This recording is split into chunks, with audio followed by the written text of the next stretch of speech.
especial. Um momento, vocês conseguem escutar?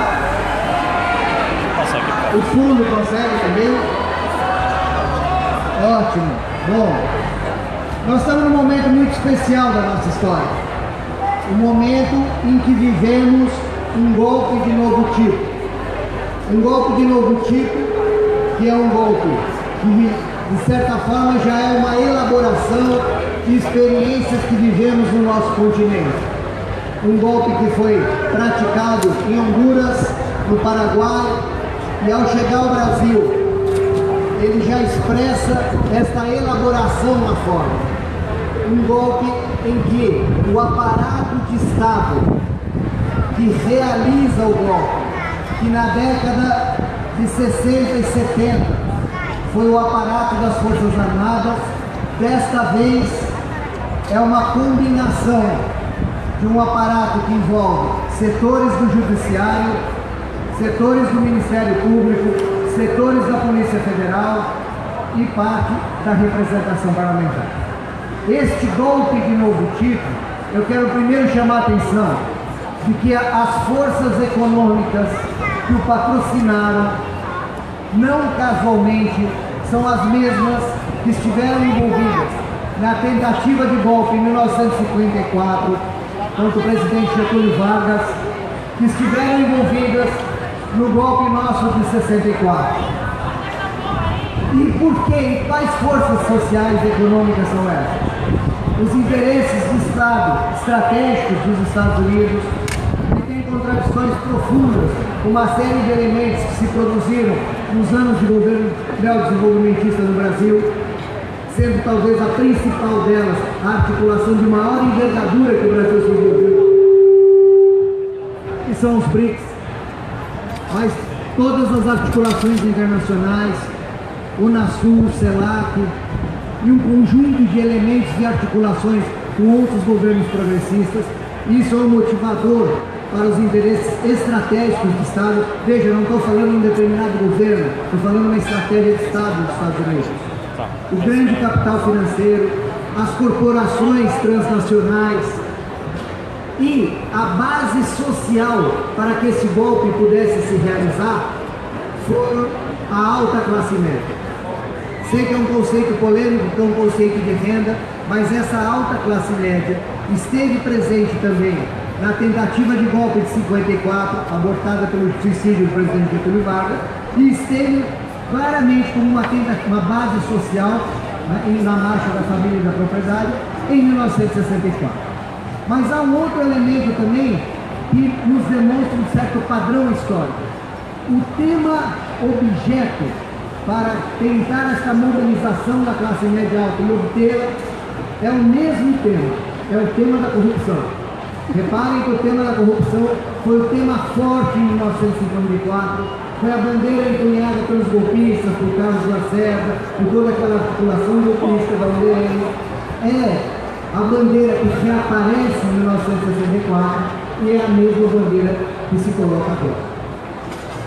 O que são os interesses principais do golpe? Para resumirmos, porque o tempo é curto, podemos dizer que este golpe implica em iniciar uma segunda ofensiva neoliberal no nosso país. Nós vivemos na década de 90 uma ofensiva neoliberal. Privatizaram a Vale do Rio Doce, privatizaram o nosso setor elétrico, desmontaram o conjunto de direitos trabalhistas. E esta segunda ofensiva avança em direção ao pré-sal. Essa segunda ofensiva vai privatizar, tenta privatizar os 46% do setor elétrico que não foi privatizado, e ela vai desmontando mecanismos indutores da nossa economia importantes, como a Petrobras, que vai sendo fatiada e vendida e desmontada, como o BNDES, que ao devolver os 100 bilhões que ele tinha reais ao governo, à União, ele perde sua capacidade de indutora do desenvolvimento, e vai desmontando o Banco do Brasil e desmontando os mecanismos econômicos que o nosso país detém para um projeto nacional, para um projeto de desenvolvimento, ainda que com grandes limites históricos, ainda que sem enfrentar os nossos grandes problemas estruturais. Esse é o golpe, estas são as forças do golpe.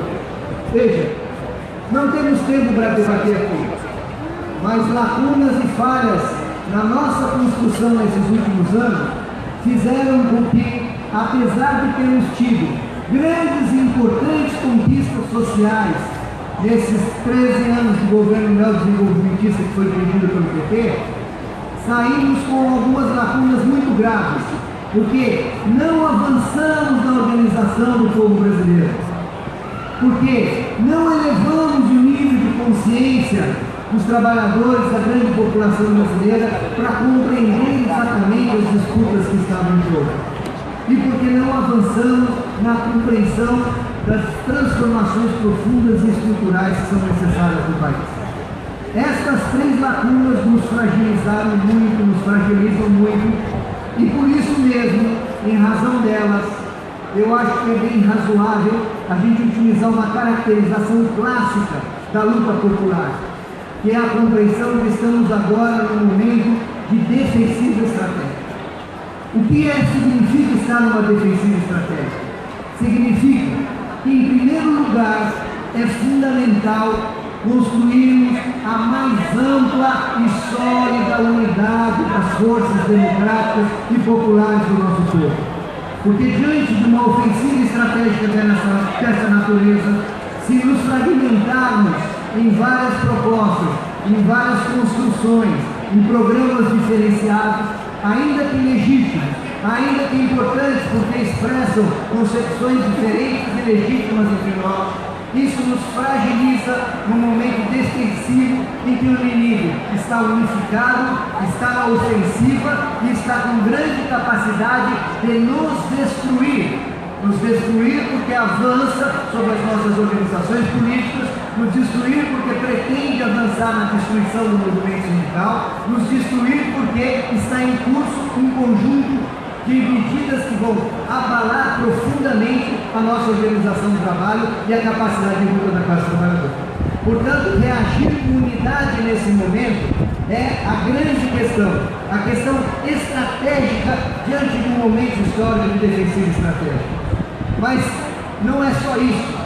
Num momento como esse, de defensiva estratégica, não podemos nos limitar a termos apenas bandeiras defensivas.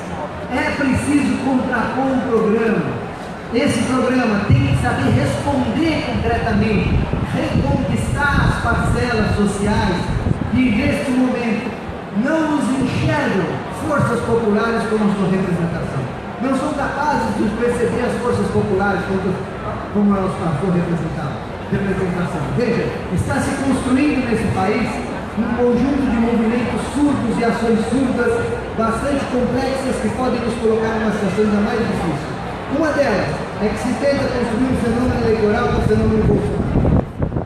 E esse fenômeno eleitoral tem base social, porque a frustração, o desencanto, alimentam como alimentaram no fascismo nos anos 30, a decepção e a frustração de parcelas que podem ser ganhas para uma proposta dessa natureza. O segundo problema que está em curso nesse momento é que é nítido que há um quadro de conspiração clara que pode inclusive livrar-se do Temer, que já está cumprindo o papel sujo do seu serviço, terminará talvez esse grande momento sujo com a reforma da Previdência e buscar, como é da característica da nossa classe dominante, alguma saída conciliatória. Veja, isso já começa a ser costurado no colégio eleitoral, há uma conspiração nítida. Eu diria que nesse momento, o principal conspirador e beneficiário é o ex-ministro Jobim, que tenta se articular nesse momento como um governo de conciliação nacional, forçando evidentemente uma renúncia do Temer.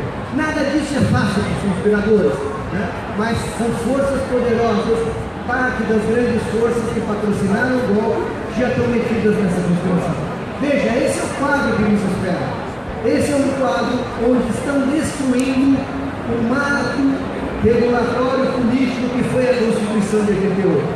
A Constituição de 88 está sendo destruída. Nós colocamos para o debate, mas sabemos generosamente que a unidade se tem que construir, ouvindo cada posição, ouvindo cada companheira e companheiro. Nós colocamos como alternativa que se levante a bandeira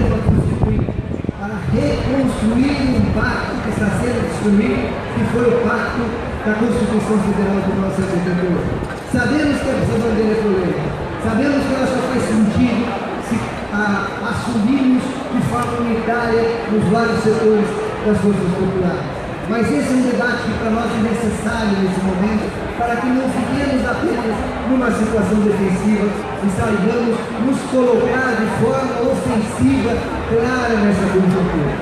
Este momento que nós estamos vivendo é um momento que exigirá da nossa parte, em cada um dos nossos congressos, em cada uma das nossas construções, nas frentes e articulações que vamos construir dentro do país, a nossa capacidade de unificarmos para além do debate de candidaturas, mas para a construção de um verdadeiro programa para esse país. Um programa que nos dê unidade, um programa que nos permita voltar a disputar as parcelas da população. Porque a nossa resistência ao golpe foi uma resistência heróica, valiosa, e tenho muita certeza, absoluta certeza, que vocês todos, como nós todos, estivemos nas ruas, em várias mobilizações, em atos, mas nós temos que ter clareza que as grandes massas, aquelas que foram mais beneficiadas nesses 13 anos de programas sociais que beneficiaram parcelas importantes da população, não estiveram do nosso lado, não saíram às ruas conosco, não se mobilizaram como nós esperávamos. E por que isso? Porque essas massas não nos enxergaram, não enxergaram no próprio governo Dilma a representação política. Portanto, este é um desafio a ser rompido. E esse desafio precisa ser rompido com um discurso político claro, um discurso político capaz de atingir corações e mentes dessas parcelas da população que nesse momento não se enxergam nas nossas representações. Se não fizermos isso, se predominar a frustração, se predominar o desalento, esse protesto, essa insatisfação será capturado pelo fascismo, será capturado por Bolsonaro ou algum tipo similar, assim como foi capturado nos Estados Unidos pelo discurso de Trump, assim como foi capturado no Reino Unido na questão do Brexit. Ou seja, se nós não formos capazes de responder a esses anseios, e isso só será possível responder não só com acerto das propostas, mas com unidade entre todos nós. Sei que é difícil a construção dessa unidade, sei que ela não é simples, muito embora no ano passado, na resistência ao golpe, tenhamos protagonizado alguns dos melhores momentos da unidade das forças democráticas e populares do nosso povo.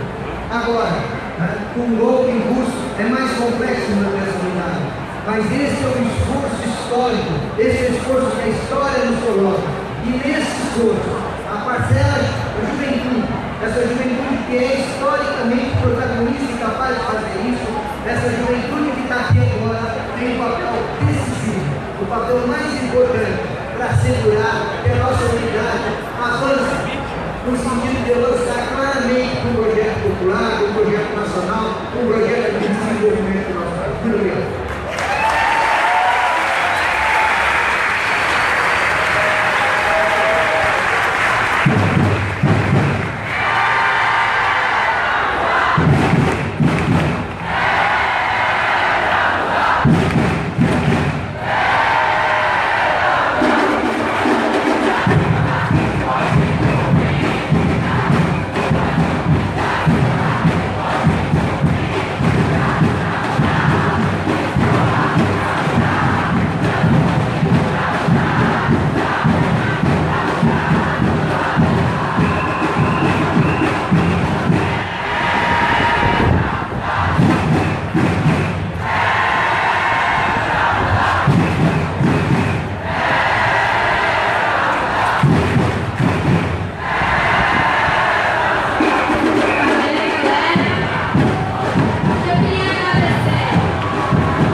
Bom, boa noite. Eu gostaria de iniciar aqui saudando a todos os companheiros aqui da mesa, ao Gerbrim, a companheira Luciana Genro, companheiro governador Wellington, senadora Vanessa, o nosso companheiro Ciro Gomes, uma saudação especial. E gostaria de saudar, em nome de todos, uma cidade muito grande, mas tem horas que a conjuntura é absolutamente dramática. Essa mesa e forças políticas que atuam muito orquestrada na direção de entregar ainda o que nos gasta. Esses dias eu vi que o Ciro tinha defendido o seguinte: nós temos que retomar o pré-sal para a mão dos brasileiros. E eu não tenho dúvida que essa é uma questão estratégica, uma questão absolutamente estratégica. Quando teve o leilão do campo de Libra, que nós entregamos o maior campo de petróleo do mundo, isso nos pôs, seja a economia brasileira, seja a nossa soberania, seja a nossa possibilidade de desenvolvimento absolutamente vulneráveis. E o que nós precisamos fazer para retomar, para sair da crise, é sem dúvida nenhuma ter um governo que pense no investimento público, que faça isso. Qual é o modelo que o Temer tem feito? O nosso estado lá no Rio Grande do Sul, meu e da Luciana, em especial aqui, nós temos vivido o quê? O governo é um governo capaz, o governo Sartori, um governo que parcela salário dos servidores públicos há 9 meses, segue à risca a receita econômica do governo neoliberal do Temer. Ou seja, tem que cortar gasto público, tem que enxugar, tem que ter menos Estado, e aí acontece o quê? Por que às vezes não se sabe se responder por que a crise da segurança pública é tão grande no Rio Grande do Sul? Porque falta Estado, porque falta assistência social, porque falta, sobretudo, emprego. Nós temos hoje 12 milhões de brasileiros desempregados. E são esses problemas que nós precisamos enfrentar. Apesar de uma pretensa baixa de juros que foi feita agora nesse começo do ano, mas nada mais é do que corrigir a inflação. Os juros real não tiveram baixa, nós continuamos sangrando e mandando bilhões e bilhões de reais e de dólares para o sistema rentista, para os bancos estrangeiros. Essa é a realidade do Brasil. Não é possível dizer que falta dinheiro para a educação, que falta dinheiro para a saúde, porque é simples de resolver. É parar a sangria dos juros altos que eles estão promovendo. Portanto, esse é o cenário que o Brasil vive nesse momento. Eu acho que nós precisamos ter a maturidade, como disse o Gebrino aqui, de construir uma grande frente política. Uma frente sem hegemonia, uma frente com capacidade de dialogar com o conjunto da sociedade, de dialogar, inclusive, com o empresariado nacional, que vem sendo contrariado com essa política antipátria de destruição da nação brasileira. Tem vários setores empresariais sendo massacrados, literalmente a indústria nacional acabando no nosso país, e nós precisamos construir uma frente que construa, que faça esse diálogo e que chegue e que expresse em uma candidatura. Nós vamos viver agora um momento também delicado ao longo dessa semana. A eleição da Câmara dos Deputados e a eleição da mesa do Senado. Esse é o momento que nós precisamos insistir na unidade desse voto, se possível numa única candidatura, se possível expressado na candidatura com mais capacidade, talvez não de vencer a eleição da Câmara, mas de colocar uma posição clara e correta de que Brasil nós queremos construir. Essa seria uma demonstração muito importante a ser dada nesse momento aqui. Eu não tenho dúvida, companheiros e companheiras, que nós precisamos, nós do Partido Pátria Livre, temos defendido já há bastante tempo que a saída para a crise são as eleições gerais. E nós devemos chacoalhar o Brasil. Eu acho que nós vamos viver um momento de intensa gravidade em poucos dias, que vai ser a crise oriunda das delações do Odebrecht. Esse país tem tudo para ter manifestações gigantescas pelas suas ruas.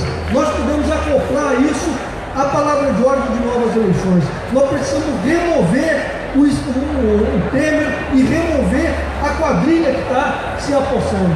O Serra faz notadamente uma política de quê? De entregar ainda o que falta das nossas riquezas petrolíferas no exterior. Essa é a política que eles vêm fazendo. E nós precisamos criar exatamente o contraponto.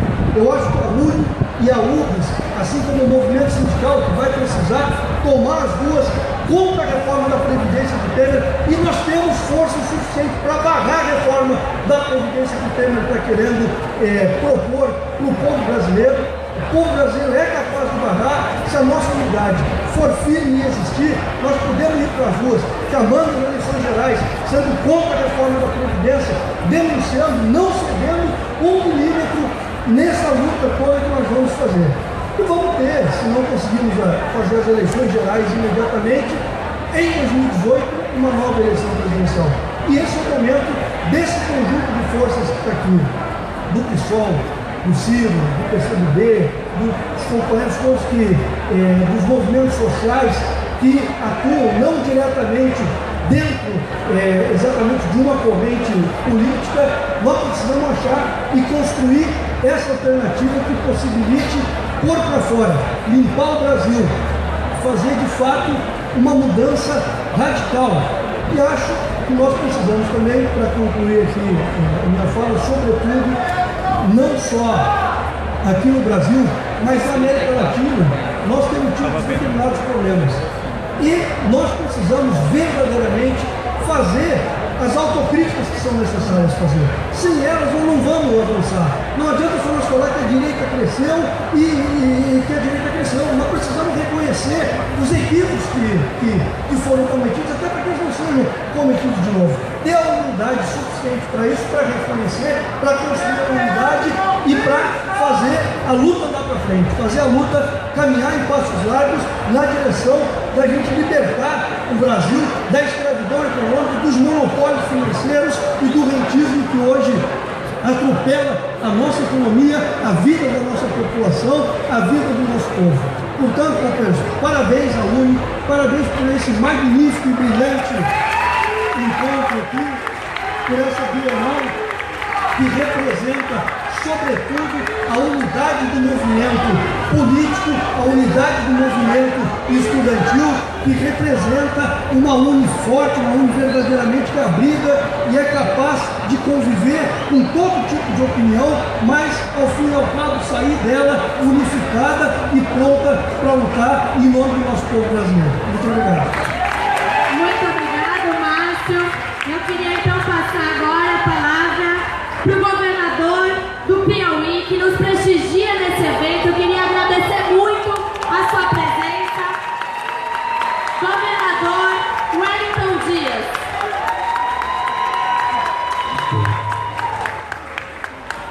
Foi uma alegria partilhar aqui com todos vocês desse evento. E eu quero saudar aqui a minha querida Karina, saudar aqui a Vanessa, o Ciro, saudar aqui também toda a companheirada aqui da mesa.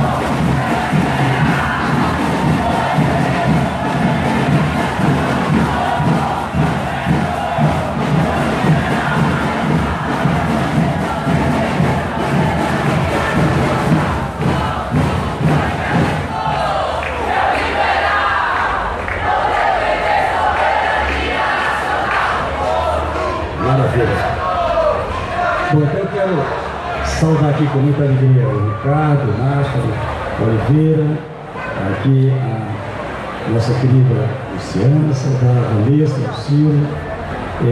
Me permitam aqui saudar toda a galera, todos os participantes desse evento, em nome do Serginho e da Isadora, são lutadores lá do nosso Piauí.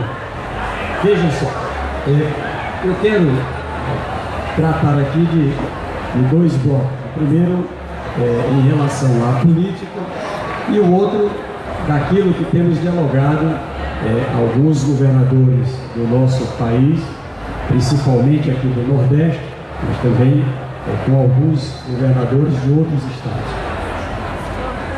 Nós temos uma situação que, em primeiro lugar, é preciso compreender que ela é parte de uma crise maior. Eu acho que está correto aqui a fala aqui do Ricardo. Nós temos uma situação em que os financistas, né, os ganhos da especulação, enfim, passam a ter um controle muito grande do planeta. Segundo, trazendo para o Brasil, certamente nós temos aqui uma situação onde a alternativa exige primeiro povo mobilizado na rua. Eu acho que mais do que nunca o primeiro artigo da Constituição é o que tem que estar na ordem do dia. Todo o poder emana do povo e, portanto, há necessidade da gente ter momentos como esses. Eu quero parabenizar aqui a UNE por nos proporcionar momentos como esse. E o Brasil já viveu vários momentos e sempre a juventude é quem tem, com a sua coragem e ousadia, dado o primeiro passo. E isso exige de todos nós uma responsabilidade muito grande nesse momento.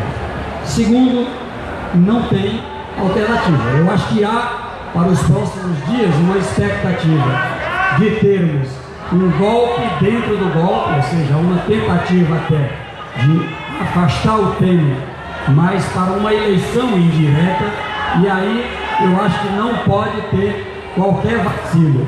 A saída desse campo é eleições e eleições diretas para o Brasil. Eu acho que esse é o caminho que com certeza nos coloca nos trilhos. E acho que tem que ter esse tensionamento daqui até isto acontecer.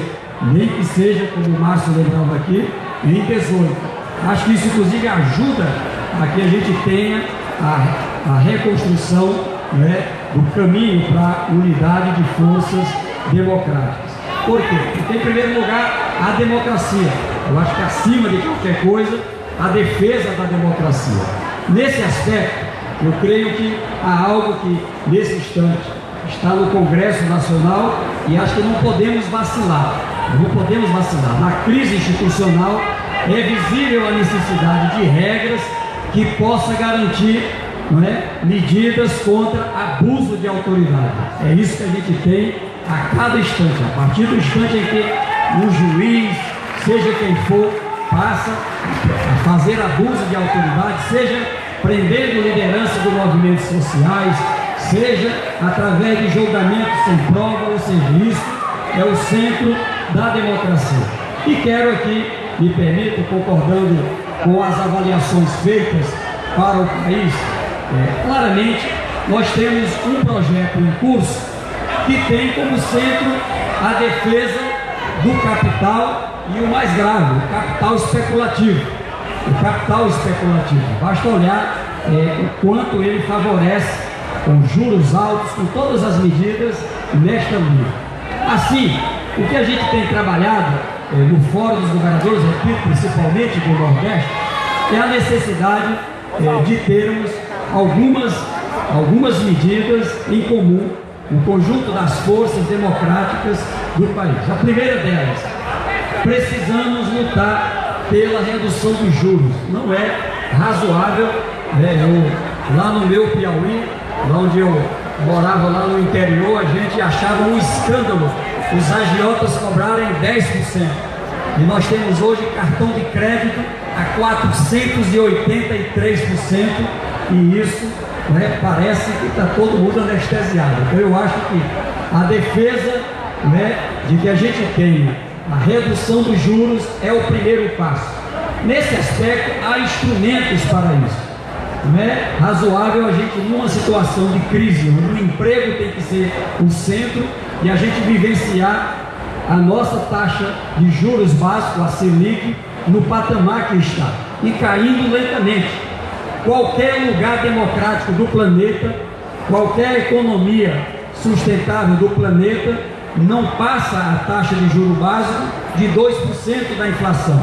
Se nós temos uma inflação de 6,5%, e a gente tinha uma taxa de juros básico de 14,25%, a quem interessa isso? A sangrar da população, de quem produz para quem apenas especula. Então essa redução é uma necessidade. O razoável é que não passe de 2 pontos percentuais da inflação. Ou seja, se a inflação está em 6,5% e em tendência de queda, não poderia a taxa de juro básico ultrapassar de 8,5% nesse instante. Um outro ponto fundamental, que a gente não pode ter receio de defender isso. Eu digo aqui, inclusive, defendi quando estava lá com a Vanessa no Senado, defendi quando a presidenta Dilma estava como presidenta, a necessidade de se crescer planejadamente, o endividamento público para poder fazer a economia crescer.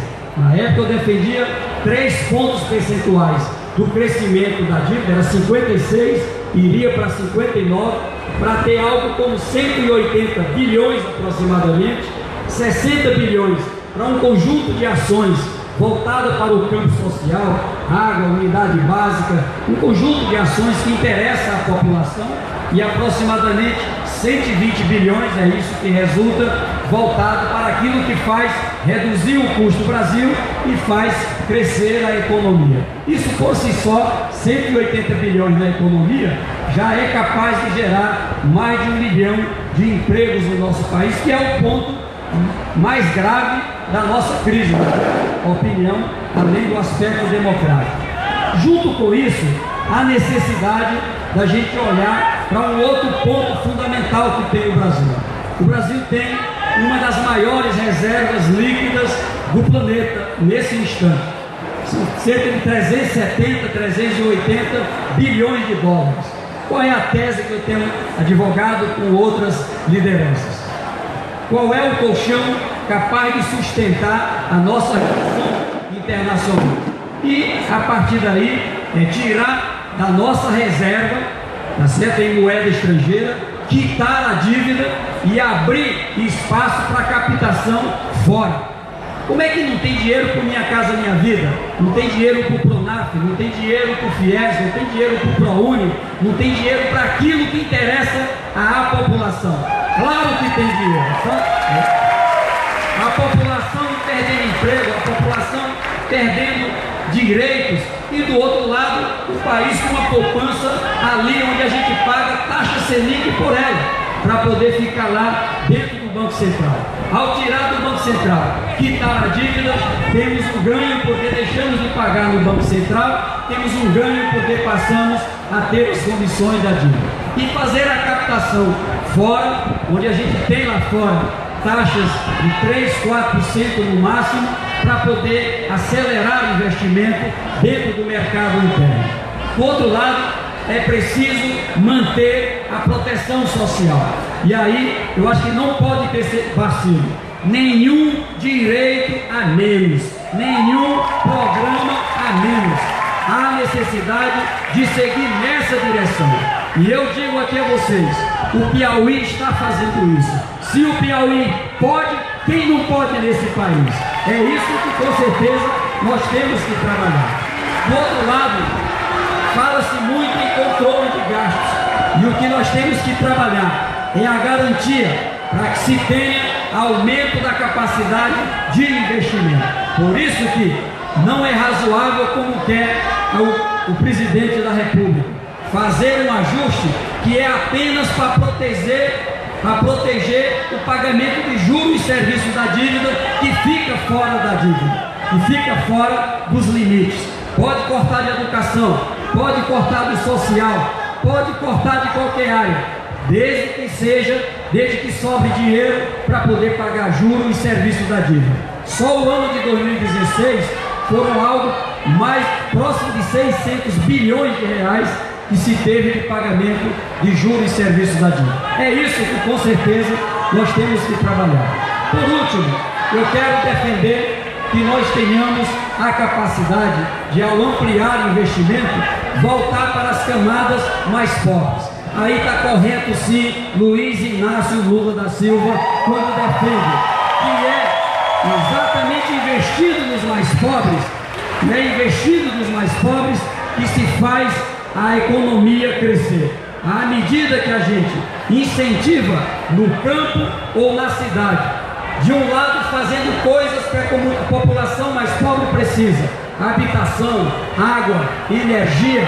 As condições de qualquer uma dessas finalidades gera emprego, gera renda. E do outro lado, faz o dinheiro circular na economia. Enfim, eu quero com essas palavras dizer aqui que estamos trabalhando nessa perspectiva de garantir que a gente tenha um conjunto de forças capaz de, nesse momento, em nome do Brasil, em nome da democracia, garantir as condições da retomada das rédeas desse país, voltada para os interesses maiores da população. Então eu quero aqui me somar e digo, com certeza, não apenas eu como governador, há outros governadores que estão juntos para essa luta. Muito obrigado, eu agradeço a oportunidade. Obrigada ao governador Wellington Dias pela sua contribuição.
Das forças políticas progressistas do país, o GEBRIM, o Márcio Cadeira, quem eu tive o orgulho de ter o apoio lá na campanha para a prefeitura.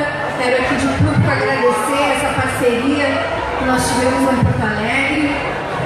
O governador Wellington, a minha colega, sempre colega, hoje senadora, Vanessa Graziotin, Ciro Gomes e as lideranças da UNE, aqui representadas pela Karina. Quero também saudar a Camila do Juntos e a todos vocês, todos os grupos políticos, os movimentos de juventude que estão aqui presentes nessa Bienal.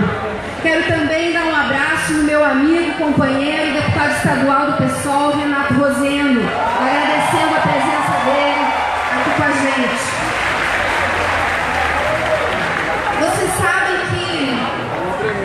Vocês sabem que o Alain Badiou, que é um filósofo francês,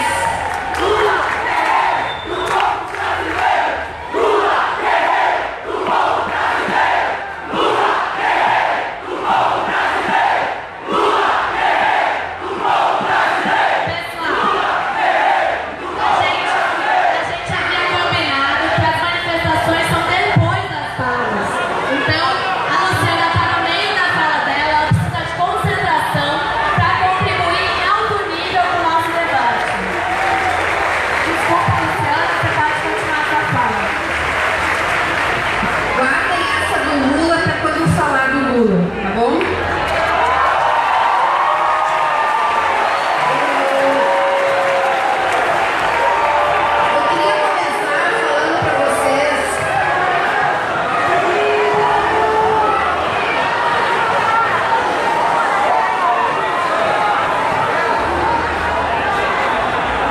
Eu queria começar falando para vocês sobre esse autor francês que escreveu um livrinho. Ele é um autor muito complexo, mas ele escreveu um livrinho chamado Hipótese Comunista, o Alain Badiou. E ele fala nesse livro sobre os fracassos. E ele fala que os fracassos, eles são lições que se incorporam na universalidade positiva da construção de uma nova verdade. E que o projeto de emancipação humana é um processo de verdade que ainda está em curso.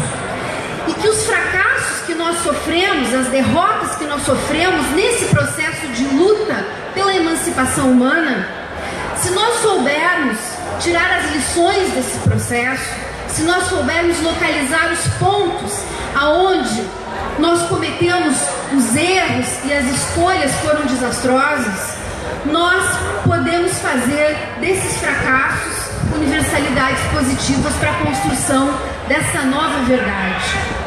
E eu acho que essa lição é muito importante porque nós estamos num momento muito difícil, um momento duro para a classe trabalhadora brasileira, para o povo, para as forças progressistas, porque nós vivemos um momento de fracasso, um fracasso de uma tentativa política de construção de um governo popular que não conseguiu construir as mudanças necessárias para que pudesse, de fato, fazer com que as estruturas políticas e econômicas do nosso país tivessem mudanças estruturais.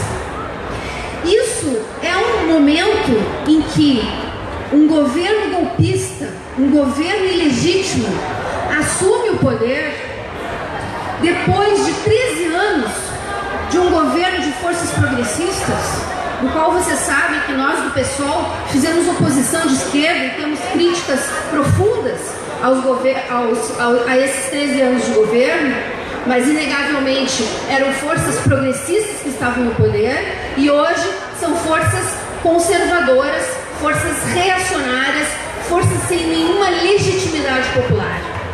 Então é preciso localizar aonde está o erro que propiciou essa situação e que nós vivemos agora. Porque evidentemente que as forças políticas da direita que se organizaram e, através do impeachment, tomaram diretamente o poder novamente, elas nunca estiveram verdadeiramente alijadas do poder. Elas estavam governando junto com essas forças progressistas. Eu me lembro do primeiro embate que nós tivemos, eu e Luiz Helena, com o governo Lula, quando o governo queria obrigá-la a votar a favor do Sarney para a presidência do Senado. Ali nós começamos o nosso enfrentamento. Conheço essa história, mas foi já no primeiro presidente dos institutos para esse discurso fala de rombo na previdência, de que é preciso tirar direitos e dificultar os aposentados. É preciso essas forças políticas progressistas deram oxigênio para velhas oligarquias se reestruturarem, se reorganizarem e seguirem tendo poder no nosso país. Como o exemplo do Sarney é o mais evidente de todos eles. É preciso refletir sobre por que essas forças progressistas que governaram durante 13 anos colocaram este que hoje é o presidente legítimo no primeiro posto da linha sucessória da presidente Dilma. Não fomos nós que colocamos, não foi o pessoal. Então é preciso tirar as lições desses processos. É preciso compreender, em primeiro lugar, ao meu ver, que não é possível as forças progressistas chegarem ao poder e simplesmente se moldarem às instituições tais quais elas funcionam. Porque à medida em que nós nos moldamos a essas instituições, nós vamos reproduzir os mesmos vícios que a velha direita e os conservadores sempre reproduziram quando estiveram no poder. E a corrupção é um exemplo disso. A Operação Lava Jato, que teve sim momentos de abuso, aliás, abuso no processo penal brasileiro, para quem conhece, é a prática mais corrente, e as revoltas e as rebeliões nos presídios mostraram que ali dentro, para os pobres, para os negros, não existe Estado de Direito, não existe respeito à legalidade, não existe respeito aos direitos humanos. Então não é um problema do Moro, do Dallagnol ou da Lava Jato, é um problema do sistema penal brasileiro que sempre foi perverso e seletivo, especialmente contra os jovens, pobres e negros, que são a grande massa encarcerada nesses presídios, que são verdadeiras masmorras. Aliás,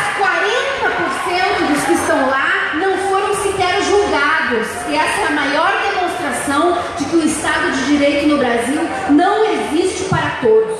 Existe para quem tem recursos financeiros para pagar bons advogados. Aliás, como é o caso da maioria dos acusados no processo da Lava Jato.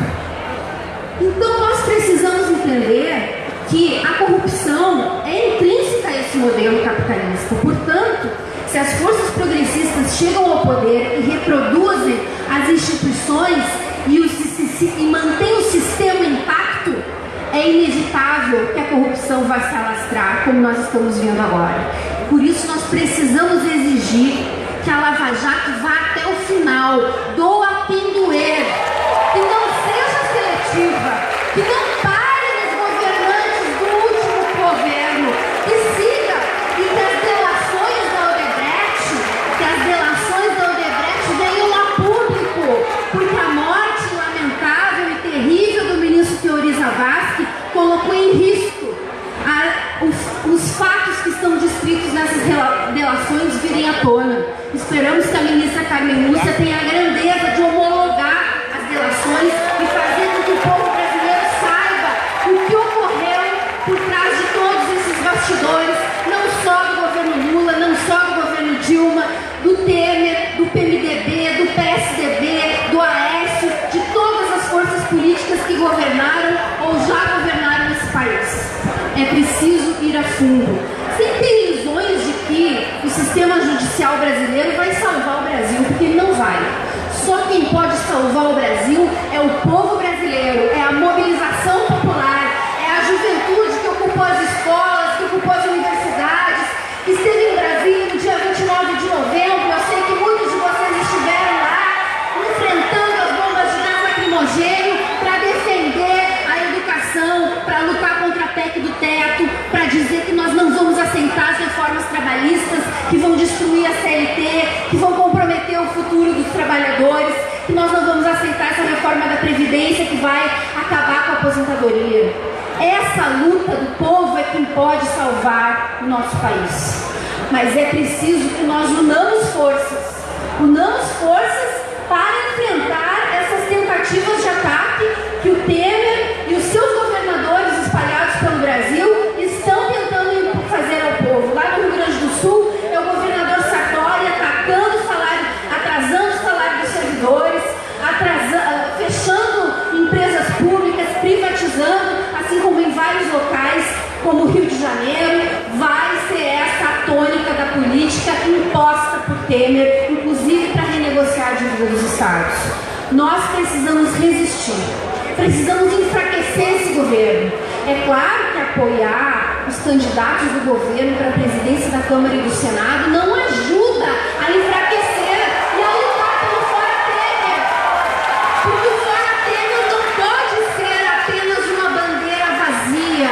O Fora Temer precisa ser uma política concreta de enfraquecimento, de enfrentamento a esse governo. Por isso, a nossa bancada do pessoal lá está debatendo. Eu não sou mais deputada, você sabe, mas eu acho que seria muito bom que nós pudéssemos unificar em torno da candidatura do PDT todas as forças políticas na Câmara Federal para poder enfrentar a candidatura do governo. Independente dessa necessidade, é preciso demarcar um campo político. E é preciso que esse campo seja construído a partir de um programa, a partir de propostas. Nós estamos num momento de negação. A negação desse governo, a negação das reformas. Aliás, no mundo inteiro nós vimos eclodir movimentos de negação, desde a Primavera Árabe, passando por junho de 2011, de 2013 aqui no Brasil, onde os jovens foram às ruas para dizer que não aceitam esse sistema político, que não aceitam continuar andando em ônibus lotados e pagando uma fortuna, que não aceitam não ter a cidade enquanto um local de circulação para todos e todas. Por isso, essa negação é um primeiro passo. Temos agora nos Estados Unidos a luta contra o Trump, e as mulheres deram um exemplo nos Estados Unidos e no mundo inteiro, reunindo milhões numa primavera feminista que nós vimos aqui no Brasil florescendo, onde nós não aceitamos mais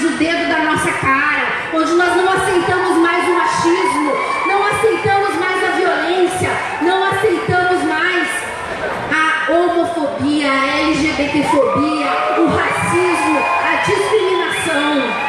E essas conquistas que são aqui do Brasil e que são também conquistas dos Estados Unidos, que inclusive já avançou muito mais, não serão destruídas pelo Temer e nem pelo Trump. Nós não vamos permitir, nós temos forças para não permitir que essas conquistas, esses avanços sejam destruídos. Nós precisamos negar e propor mais direitos, propor uma nova política. O tema dessa mesa, a reinvenção da economia, a reinvenção da política. Nós precisamos fazer com que a economia do país não esteja amarrada aos interesses do grande capital, não esteja amarrada aos interesses do capital financeiro, não esteja amarrada aos interesses da acumulação permanente cada vez maior de lucro, onde inclusive as empresas estão subjugadas e subordinadas aos interesses do capital financeiro como sócias dessa lógica da especulação e do capital fictício. Por isso, nós precisamos fazer um programa de transição, um programa que não vai ser um programa diretamente socialista, que precisa ser uma ponte, mas não a pinguela do Temer, a ponte para um novo modelo econômico e político, onde a luta pela igualdade e a luta pela soberania nacional, pela soberania do povo, seja fundamental. E é por isso que eu já defendi lá atrás e volto a defender a necessidade de eleições gerais, eleições diretas.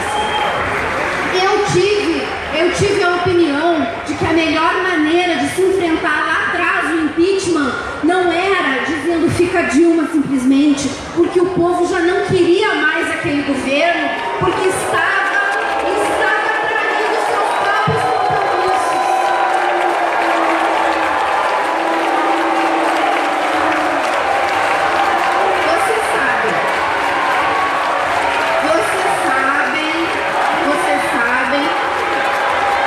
Vocês sabem que o programa que a Dilma estava implementando. Pessoal, as pessoas precisam poder terminar de falar.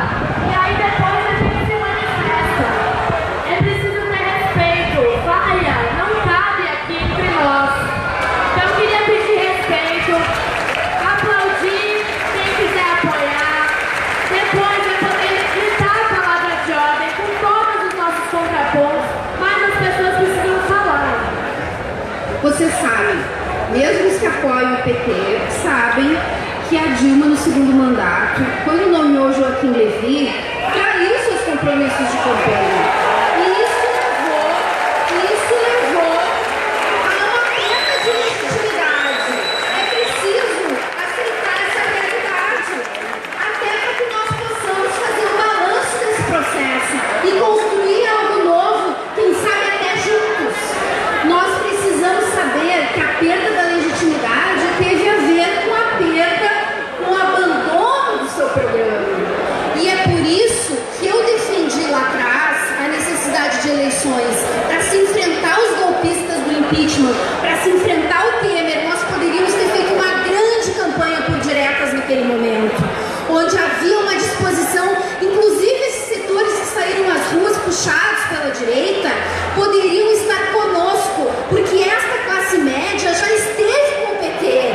A classe média foi a primeira que se deslocou para apoiar o PT, antes mesmo do povo mais pobre perceber a necessidade de eleger um presidente da República da classe trabalhadora. Portanto, é necessário que nós possamos atrair essa classe média que está, sim, embotada pela Rede Globo, mas também embotada por uma realidade que é o envolvimento de muitas lideranças nos processos de corrupção. E, portanto, é preciso que a luta contra a corrupção seja parte da nossa luta. Nós não podemos deixar essa bandeira para a direita, para que eles façam como fizeram com o Getúlio. Nós podemos carregar esta bandeira como uma bandeira anticapitalista se ela estiver inserida num programa mais profundo de reformas estruturais da economia, onde nós possamos dizer não a esse modelo econômico que subjuga o país a pagamento de altas taxas de juros, porque todo o esforço econômico que o Temer quer fazer agora, com cortes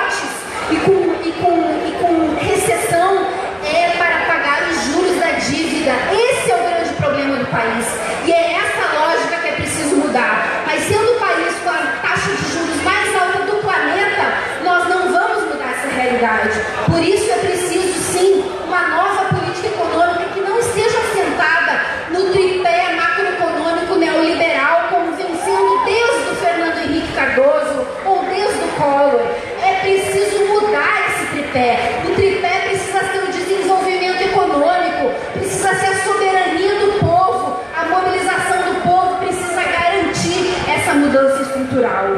E para isso, nós precisamos muito de vocês, da juventude mobilizada, para construir essa unidade, que, ao meu ver, não pode ser uma unidade para repetir o velho. É claro que o Lula tem todo o direito de ser candidato, eu espero que ele possa ser se ele quiser. Mas eu não acho que nós vamos reinventar a esquerda repetindo o passado. Nós precisamos construir o novo. E a construção do novo passa por aqui, passa pela juventude, passa pela mobilização, passa pela ocupação das escolas, passa pela luta do sem terra, do sem teto, do MTST, do MST, da UNE, da UBS, dos sindicatos, dos movimentos de base, de todos aqueles que estão dispostos a enfrentar esse modelo econômico e a dizer: fora Temer, nós queremos um país para a maioria, nós queremos uma democracia real, não esse simulacro que nós temos aqui. E quando se vive um momento como esse, a melhor maneira de se retomar a luta e de se garantir a legitimidade é chamando o povo a ser protagonista dessa luta histórica que nós temos pela frente. Por isso, parabéns a vocês por essa mobilização em pleno janeiro. É disso que nós precisamos e vamos avançar na construção de uma plataforma, de um programa de unidade que possa garantir o enfrentamento aos ataques contra os nossos direitos e afirmar a necessidade e a possibilidade de mais direitos, assim como as mulheres disseram para o Trump lá nos Estados Unidos. Nós não temos medo. Muito obrigada, um grande abraço a vocês.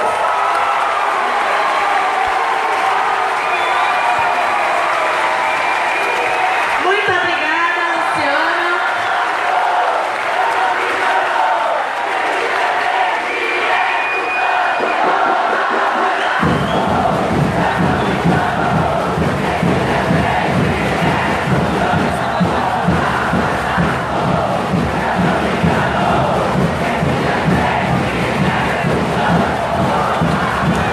Obrigada, galera.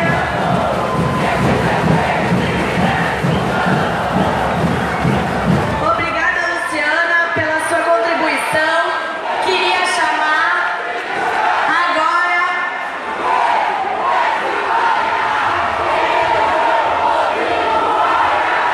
valeu, galera. Agora vamos passar a palavra para Ciro Gomes.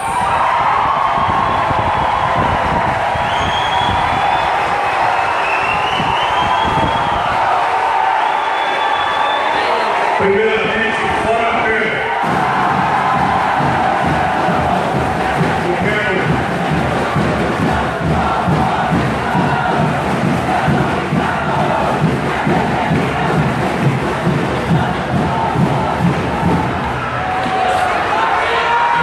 eu tenho uma condição especialmente privilegiada, porque ser convidado para estar nessa mesa com essas pessoas é em si um privilégio, em qualquer lugar do mundo, mas eu tenho um privilégio adicional de ser cearense. Então, em nome também do Ceará, dar as boas-vindas a todo mundo, a quem está nos visitando. Trabalhem bastante, discutam bastante, mas usem e abusem da nossa fortaleza, que adora o privilégio de ter recebido a Bienal da UNE. Meu caro governador Wellington, exemplo de homem público, um grande abraço. Meu caro Ricardo, um grande abraço.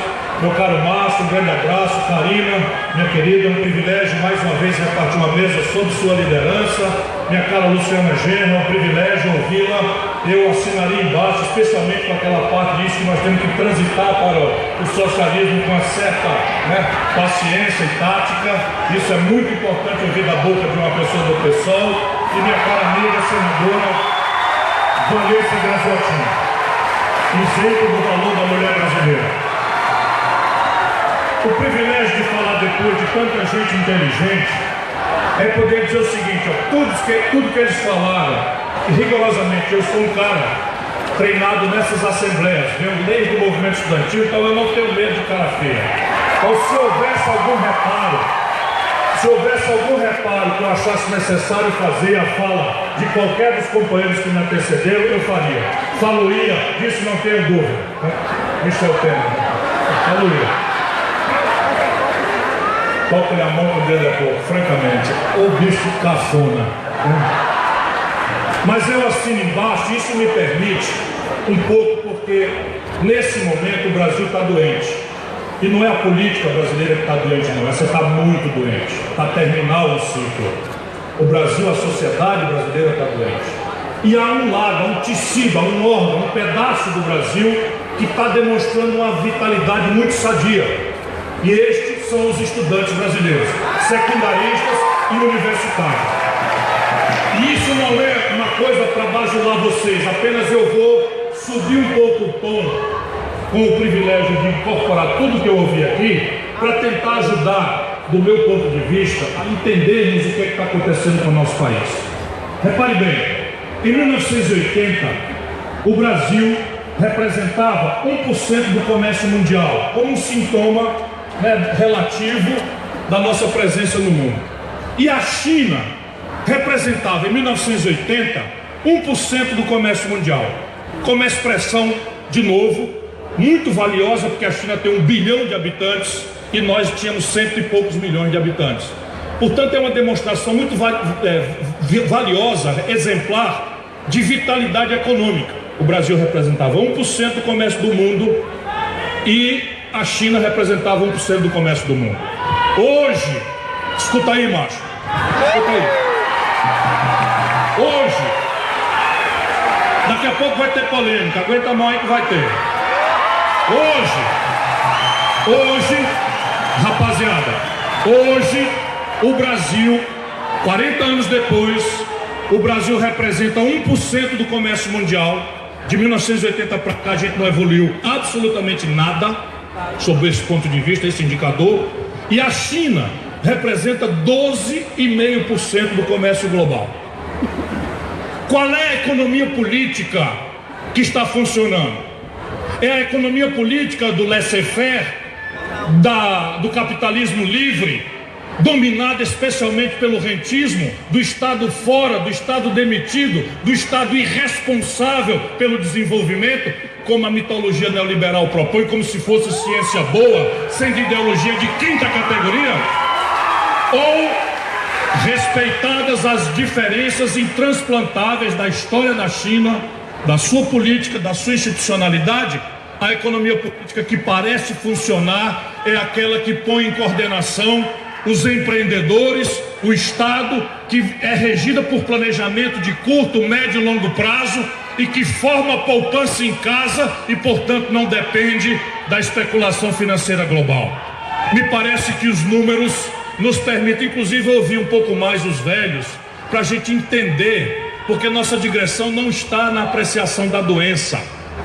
Pode acreditar, a direita não vem nesse auditório. Nenhum golpista tem coragem de sentar aqui. Nenhum. Portanto, nós estamos aqui numa ansiosa busca. Não há um só golpista nessa mesa e nem no auditório. Então, vamos aproveitar o que nos reúne. Vamos aproveitar o que nos reúne. Ouve, macho. Ouve, mulher. Repare bem. A direita que vem à Assembleia da UNE não é golpista. A direita existe e a democracia que nós defendemos garante à direita participar. Nem que seja para a gente desmoralizar eles, como faremos de novo. Porém, respeitando. Calma aí. Desconta meu tempo. Presta atenção. Presta atenção. Calma. Calma, calma, calma, calma.